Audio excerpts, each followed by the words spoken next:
السلام عليكم ورحمة الله وبركاته. إن الحمد لله نحمده ونستعينه ونستغفره ونعوذ بالله من شرور أنفسنا ومن سيئات أعمالنا. من يهده الله فلا مضل له ومن يضلل فلا هادي له. أشهد أن لا إله إلا الله وحده لا شريك له وأشهد أن محمدا عبده ورسوله. أما بعد فإن خير الحديث كتاب الله وخير الهدي هدي محمد صلى الله عليه وسلم وشر الأمور محدثاتها وكل محدثة بدعة وكل بدعة ضلالة وكل ضلالة في النار. لا الہ الا اللہ کی شرائط کے اوپر گفتگو ہو رہی ہے، اور گزشتہ روز میں نے بیان کیا تھا کہ لا الہ الا اللہ کی کئی ایک شرائط ہیں. ان میں سے پہلی شرط یہ ہے کہ لا الہ الا اللہ کے بارے میں علم ہو، یعنی کہ آپ اس کا معنی و مفہوم جانتے ہوں. دوسری شرط لا الہ الا اللہ کی کیا ہے کہ آپ کو یقین ہو لا الہ الا اللہ کے معنی و مفہوم پہ، لا الہ الا اللہ پہ آپ کو یقین ہو. اور تیسرے نمبر پہ یہ کہ یہ کلمہ آپ اخلاص سے کہیں، اس میں شرک کا شائبہ نہ ہو. اور آج کے درس میں مزید دو شرائط آپ کے سامنے رکھنے کی کوشش کروں گا. پہلی شرط یہ ہے کہ آپ یہ کلمہ کہنے میں سچے ہوں. آپ یہ کلمہ کہنے میں سچے ہوں، سچے دل سے آپ یہ کلمہ کہیں. چنانچہ امام بخاری رحمہ اللہ روایت کرتے ہیں جناب معاذ ابن جبل رضی اللہ تعالیٰ عنہ سے کہ میں نبی علیہ الصلوۃ والسلام کے ساتھ آپ کے پیچھے سواری پہ بیٹھا ہوا تھا، تو آپ نے اس موقع پہ یہ کہا تھا کہ جو بھی کلمہ پڑھ لے، لا الہ الا اللہ کی گواہی دے دے، اللہ کے معبود برحق ہونے کا اقرار کر لے، اور یہ بھی گواہی دے دے کہ محمد اللہ کے رسول ہیں صلی اللہ علیہ وسلم، اور یہ گواہی، یہ اقرار، یہ اعتراف صدقا من قلبہ، سچے دل سے ہو، تو اللہ تبارک و تعالی اس کے جسم کو جہنم کی آگ پہ حرام کر دیں گے. جب یہ کلمہ سچے دل سے کہا جائے تو اس کی یہ اہمیت ہے. اور سچے دل سے ایمان لانا، سچے دل سے اسلام قبول کرنا، سچے دل سے کلمہ پڑھنا، اسلام اس کو بہت زیادہ اہمیت دیتا ہے. ورنہ تو جھوٹے طور پہ کوئی کلمہ پڑھ لے، اس میں اور سچے آدمی میں فرق کیا ہوگا؟ اللہ تبارک و تعالیٰ نے اسی لیے آزمائش رکھی ہے. اللہ تعالیٰ اپنے بندوں کو آزماتے ہیں تاکہ پتہ چل جائے کہ کون ہے صحیح معنوں میں اللہ پہ ایمان لانے والا اور کون ہے جو دعوی ایمان میں جھوٹا ہے. اللہ تعالیٰ فرماتے ہیں سورہ عنکبوت کے شروع میں احسب الناس ان يتركوا ان يقولوا آمنا وهم لا يفتنون وَلَقَدْ فَتَنَّا الَّذِينَ مِن قَبْلِهِمْ فَلَيَعْلَمَنَّ اللَّهُ الَّذِينَ صَدَقُوا وَلَيَعْلَمَنَّ الْكَاذِبِينَ. کیا لوگ یہ سمجھتے ہیں کہ ہم نے کہہ دیا ہے کہ ہم مومن ہیں اور بس معاملہ ختم؟ اللہ تعالیٰ کہتے ہیں نہیں، معاملہ اس پہ ختم نہیں ہوگا، بلکہ اللہ تبارک و تعالیٰ نے ان سے پہلے لوگوں کو بھی آزمایا تاکہ اللہ کو پتہ چل جائے کہ کون ہے صحیح معنوں میں مومن اور کون ہے منافق، کون ہے دعوی ایمان میں سچا اور کون ہے دعوی ایمان میں جھوٹا. اللہ تعالیٰ نے اس کام کے لیے آزمائشیں رکھی ہیں، مصیبتیں آتی ہیں، پریشانیاں آتی ہیں. اللہ تعالیٰ تو دلوں کا حال پہلے سے جانتے ہیں، لیکن اللہ تبارک و تعالیٰ سزا تب دیتے ہیں جب انسان کچھ کرے. تو اس لیے اللہ تعالیٰ آزماتے ہیں. آزمائشوں میں پتہ چلتا ہے کہ کون ہے جو سچے دل سے ایمان لایا ہے اور کون ہے جو اوپر سے ایمان لایا ہے. امام احمد اور امام ترمذی حدیث کے یہ دو بڑے امام روایت کرتے ہیں جناب سعد بن ابی وقاص رضی اللہ تعالیٰ عنہ سے. وہ کہتے ہیں کہ میں نے نبی علیہ الصلوۃ والسلام سے سوال کیا کہ سب سے زیادہ آزمائشیں کن پہ آتی ہیں؟ سوال کرنے والے کون ہیں حاجی صاحب؟ سوال کرنے والے کون ہیں؟ جناب سعد بن ابی وقاص ہیں سوال کرنے والے. اور سوال کس سے ہو رہا ہے کیوں حاجی صاحب؟ نبی صلی اللہ علیہ وسلم سے. اور سوال کیا ہوا ہے جی حاجی صاحب؟ کیا سوال ہوا ہے؟ سب سے زیادہ آزمائشیں کن پہ آتی ہیں؟ ان سوالوں سے پتا چلتا ہے کہ آپ میرے ساتھ ہیں یا کہیں اور پہنچے ہوئے ہیں. تو سوال یہ ہو رہا ہے نبی علیہ الصلوۃ والسلام سے کہ سب سے زیادہ آزمائشیں کن پہ آتی ہیں؟ تو آپ نے فرمایا الانبیاء ثم الصالحون ثم الامثل فالامثل، کہ آزمائشیں سب سے زیادہ اللہ کے نبیوں پہ آتی ہیں. سب سے زیادہ پریشانیاں کن پہ آتی ہیں؟ انبیاء کرام علیہ الصلوۃ والسلام کو. پھر جو ان کے بعد اولیاء ہیں، صالحین ہیں. پھر فرمایا جو جتنا افضل ہے اس پہ اتنی زیادہ آزمائشیں آتی ہیں. یبتل العبد بحسب دینہ، انسان کی آزمائش ہوتی ہے اس کے دین کے مطابق. فرمایا جو دین میں مضبوط ہے اس کی آزمائش زیادہ ہوتی ہے، جو دینی لحاظ سے ہلکا ہے، دینی لحاظ سے کمزور ہے، اس کی آزمائش بھی کم ہوتی ہے.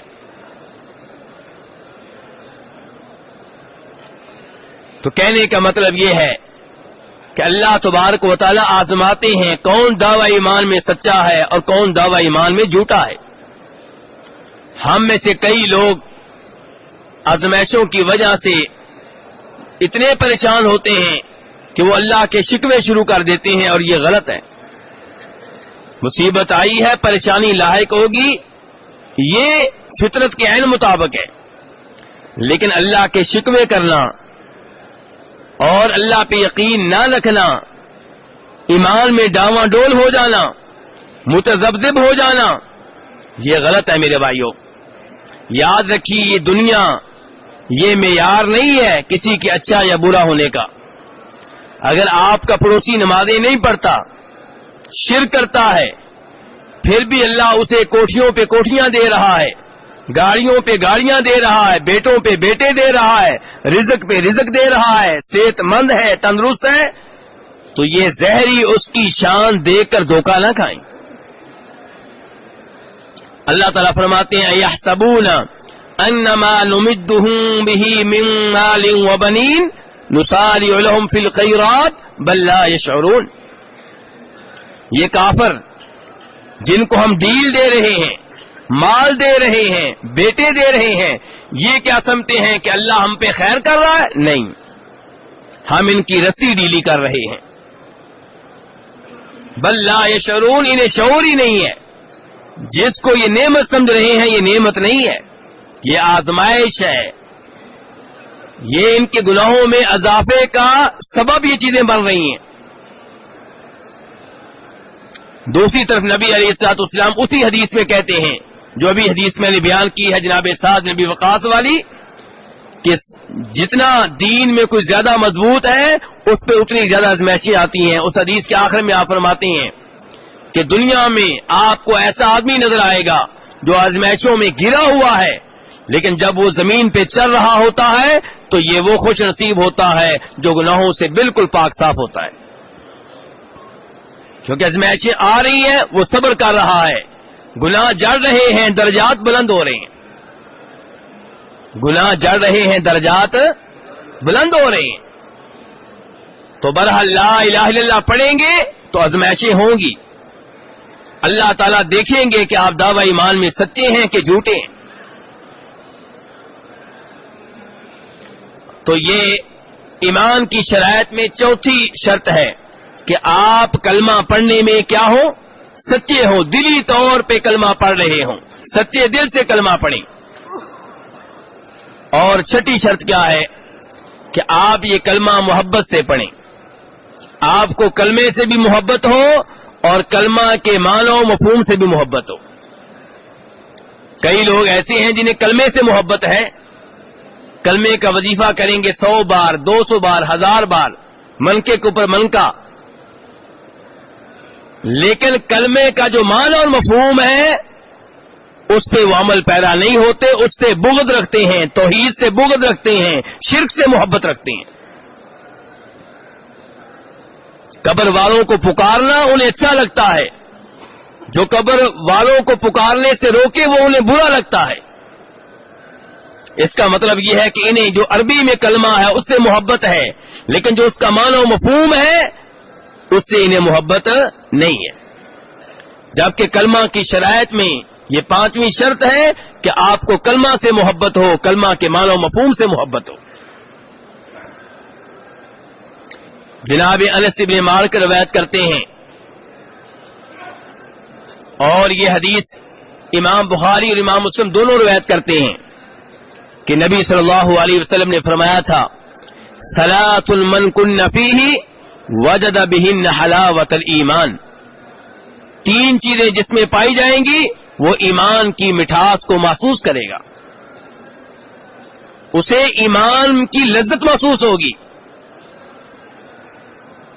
یہ وہ لذت ہے جو خریدی نہیں جا سکتی، یہ وہ لذت ہے جس کے بارے میں اللہ تعالیٰ کہتے ہیں، الا بذکر اللہ تطمئن القلوب، دلوں کو سکون ملتا ہے، اطمینان ملتا ہے تو اللہ کے ذکر میں ملتا ہے۔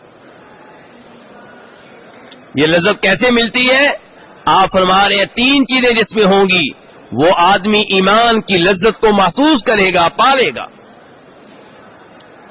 وہ 3 چیزیں کون سی ہیں؟ فرمایا نمبر 1، ان یکون اللہ ورسولہ احب الیہ مما سواہما، اللہ سے محبت ہو، اللہ کے رسول سے محبت ہو، لیکن ہر ایک سے بڑھ کر۔ اور یہ ہم میں سے ہر ایک کا دعویٰ ہے، ایسے ہی ہے نا کہ ہمیں اللہ سے محبت ہے ہر ایک سے بڑھ کر، اللہ کے رسول سے محبت ہے، ایسے ہی ہے نا؟ تو داڑھی کیوں مونتے ہیں پھر؟ جی کیا ہم نہیں جانتے کہ اللہ اللہ کے رسول چاہتے ہیں کہ داڑھی ہونی چاہیے؟ کہاں گئی محبت؟ انگریزوں کی محبت اللہ کی محبت پہ غالب کیوں آ گئی؟ انگریزوں کی محبت اللہ کے رسول علیہ الصلوۃ والسلام کے فرامین پہ غالب کیوں آ گئی؟ فاسق فاجر کنجر اداکاروں کی محبت اللہ کے رسول کی محبت پہ غالب کیوں آ گئی؟ فلموں ڈراموں کی محبت اللہ اللہ کے رسول کے فرامین پہ غالب کیوں آ گئی؟ حرام مال کی محبت اللہ اللہ کے رسول کے دین پہ غالب کیوں آ گئی؟ نبی علیہ الصلوۃ والسلام فرما رہے ہیں 3 چیزیں جس میں ہوں گی ایمان کی لذت کو محسوس کرے گا۔ پہلے نمبر پہ کیا ہے کہ اللہ اللہ کے رسول سے محبت ہو، لیکن کون سی محبت؟ ہر ایک سے بڑھ کر، اولاد سے بڑھ کر، جی ہاں اولاد سے بڑھ کر۔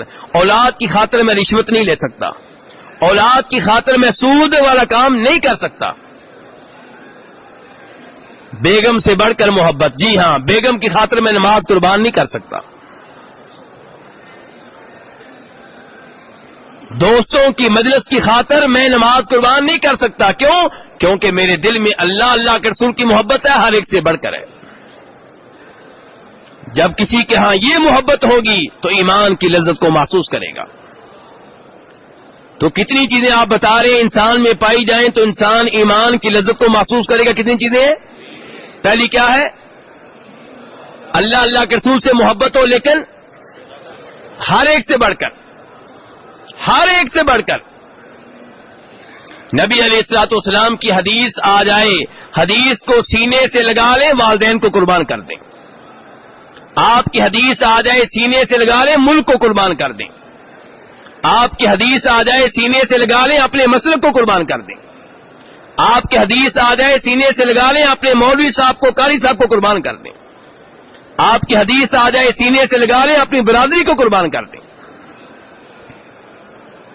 اللہ اللہ کے رسول سے محبت ہر ایک سے بڑھ کر ہو۔ نمبر 2، وَأَن يُحِبَّ الْمَرْءَ لَا يُحِبُّهُ إِلَّا لِلَّهِ، کسی انسان سے، کسی آدمی سے محبت ہو اور محبت کا مقصد ایک ہی ہو، کیا؟ اللہ۔ اس سے محبت کیوں ہے؟ جی اللہ کی وجہ سے۔ کیوں؟ یہ توحید پہ ہے۔ اس سے محبت کیوں ہے؟ اس لیے کہ یہ نبی علیہ الصلوۃ والسلام کی احادیث پڑھتا ہے، پڑھاتا ہے۔ اس سے محبت کیوں ہے؟ کیونکہ یہ دین کا عالم ہے۔ اس سے محبت کیوں ہے؟ کیونکہ یہ قرآن کا حافظ ہے۔ اس سے محبت کیوں ہے؟ کیونکہ یہ 5 وقت کی نمازیں پابندی سے پڑھتا ہے. اس سے محبت کیوں ہے؟ کیونکہ یہ حرام چیزوں سے دور رہتا ہے. لیکن اس محبت کا احسان کس پہ ہوگا؟ اس آدمی پہ. کل کو اگر کوئی اختلاف ہو گیا تو اس کو کہنا ہے مولوی میں تیری عزت کرتا ہوں دین کی وجہ سے، تو بندہ بن جا. تو کیا یہ محبت اللہ کے لیے ہے؟ نہیں، یہ محبت اللہ کے لیے نہیں تھی. یہ تو احسان آپ اس آدمی پہ کر رہے ہیں. اگر یہ محبت اللہ کے لیے ہوتی تو اگر اس نے آپ کو تکلیف دی تھی آپ برداشت کر لیتے اللہ کے لیے، اور اگر اختلاف بھی کرتے اچھے انداز سے کوئی بات نہیں. لیکن احسان یہ جتا رہے ہیں کہ میں تمہاری عزت کس وجہ سے کرتا ہوں، تو بدلہ اس سے کیوں لے رہے ہیں؟ اگر اللہ کی وجہ سے آپ اس سے محبت کرتے تھے تو علیحدگی میں آپ اللہ سے کہتے کہ یا اللہ گواہ رہنا، آج اس کی میں نے یہ کڑوی کسیلی بات برداشت کی ہے تیری خاطر. تو میرے بھائیوں، دوسرے نمبر پہ یہ کہ آپ کسی سے محبت کرتے ہو کس لیے؟ صرف اللہ کے لیے. اس وجہ سے نہیں کہ وہ مالدار ہے، اس وجہ سے نہیں کہ وہ حسین و جمیل ہے، اس وجہ سے نہیں کہ اس کی معاشرے میں بڑی عزت ہے، بڑی طاقت ہے، بڑی شان ہے، بڑی شوکت ہے. عام سا آدمی ہے لیکن آپ اس سے محبت کرتے ہیں دین کی وجہ سے، اللہ کی وجہ سے. اور یہ وہ محبت ہے میرے بھائی جس محبت کی وجہ سے روز قیامت اللہ کے عرش کے نیچے سایہ ملے گا. نبی علیہ الصلوۃ والسلام ایک اور حدیث میں فرماتے ہیں 7 طرح کے لوگ ہیں جنہیں اللہ تعالیٰ روز قیامت اپنے عرش کے نیچے سایہ دے گا. ان میں سے 2 وہ آدمی ہیں جو آپس میں محبت کرتے ہیں لیکن اللہ کی وجہ سے. تو میرے بھائی یہ 2 چیزیں ہو گئیں جن چیزوں کی وجہ سے آپ ایمان کی لذت کو محسوس کریں گے. نمبر 3 کہ آپ کو کفر سے نفرت ہو. کس سے نفرت ہو؟ یا یہ نعرہ کہ عیسائی مسلمان بھائی بھائی، جی ہندو مسلمان بھائی بھائی، سکھ مسلمان بھائی بھائی. نہیں، نبی علیہ الصلوۃ والسلام فرما رہے ہیں کہ آپ کو کفر سے نفرت ہو، بغض و عداوت ہو. جیسے مسلمان سے محبت ہے ایسے ہی کفر سے آپ کو نفرت ہو، بغض و عداوت ہو. اور کفر سے آپ ایسے ہی نفرت کریں، ایسے ہی اسے ناپسند کریں جیسے آپ کو اس بات سے نفرت ہو کہ آپ کو کسی آگ میں ڈال دیا جائے. کیا آپ چاہیں گے کہ آپ کو کبھی آگ میں پھینکا جائے؟ جی ایسے ہی آپ نفرت کرتے ہو عیسائیت سے، یہودیت سے، ہندوازم سے، سکھ ازم سے، ان تمام ادیان سے جو کفر ہیں آپ کو نفرت ہو. کافر سے تعاون کرنا اور چیز ہے اور کفر سے نفرت کرنا اور چیز ہے. کافر کوئی غریب آدمی ہے، کمزور ہے، کوئی عورت ہے، کوئی بچہ ہے، کوئی بوڑھا ہے، اس کی مدد کر دینا، اسے کھانا دے دینا، سامان اٹھا دینے میں مدد کرنا، اسلام ان چیزوں سے نہیں روکتا. تعاون کیجئے لیکن اس کے دین سے آپ کو محبت ہو، اس کے دین میں آپ تعاون کریں. یا اس کافر کی دوستی آپ کے دل میں جگہ بنا لے. کرسمس ڈے آئے تو آپ عیسائیوں کو مبارکباد دے رہے ہوں، ہندوؤں کا تہوار آئے تو آپ منا رہے ہوں، دیوالی اور کیا دوسرا کیا ہوتا ہے جی، ہولی کے موقع پہ آپ رنگ پھینک رہے ہوں، اور آپ ووٹ لینے کی خاطر، لوگوں کو خوش کرنے کی خاطر یہ ظاہر کریں کہ میں بہت اچھا انسان ہوں. یہ لوگ ہو سکتا ہے آپ سے راضی ہو جائے، آسمان والا ناراض ہو جائے گا، کیونکہ یہ سارے اللہ کے منکر ہیں. جو اللہ کے منکروں سے دوستی رکھے اس کی اللہ سے دوستی نہیں ہو سکتی. لیکن اس کا مطلب یہ نہیں ہے کہ آپ کے محلے میں، آپ کے معاشرے میں جو کافر رہتے ہیں آپ انہیں بغیر کسی وجہ کے قتل کریں، آپ ان پہ گولی چلائیں. اسلام اس کی بھی اجازت نہیں دیتا. جو معصوم بے گناہ کافر ہیں، بے گناہ سے یہاں مراد یہ ہے کہ وہ آپ کو کچھ نہیں کہتے، امن و امان کے ساتھ رہ رہے ہیں، آپ انہیں قتل کریں، ان پہ حملے کریں. یا وہ کافر جو ویزا لے کر آپ کے ملک میں آئے ہیں، سفیر بن کر آپ کے ملک میں آئے ہیں، آپ کے ملک میں ان کا سفارت خانہ ہے جس کے وہ ملازم ہیں، تو آپ ان پہ حملے کریں، ان کے سفارت خانے میں بم دھماکے کریں، اسلام ان حرکتوں کی اجازت نہیں دیتا. لیکن اس کے ساتھ ساتھ یہ بات بھی واضح رہے کہ آپ کے دل میں ہر طرح کے کفر سے کیا ہونی چاہیے؟ نفرت ہونی چاہیے. کافروں کے تہوار آئیں، آپ کا دل کڑ رہا ہو، آپ کو تکلیف ہو رہی ہو، یہ نہیں کہ آپ مبارکباد کے پیغام بھیج رہے ہوں. تو یہ تین چیزیں ہیں. پہلے نمبر پہ یہ کہ آپ کو اللہ اور اللہ کے رسول سے محبت ہو، لیکن ہر ایک سے بڑھ کر. دوسرے نمبر پہ کسی انسان سے، کسی بندے سے آپ کو محبت ہو، لیکن محبت کس لیے؟ اللہ کے لیے. اور تیسرے نمبر پہ یہ کہ آپ کو کفر سے شدید نفرت ہو. یہ تین چیزیں جس میں ہوں گی وہ ایمان کی لذت کو، وہ ایمان کی مٹھاس کو محسوس کرے گا. اسے یہ سوچ کر مزہ آئے گا کہ میں مومن ہوں، میں مسلمان ہوں. تو میرے بھائیو، لا الہ الا اللہ سے محبت، لا الہ الا اللہ میں اللہ تعالیٰ کا ذکر ہے، نبی علیہ الصلوۃ والسلام کا ذکر ہے. تو آپ کو اللہ سے محبت ہونی چاہیے ہر ایک سے بڑھ کر، اللہ کے رسول سے محبت ہونی چاہیے ہر ایک سے بڑھ کر.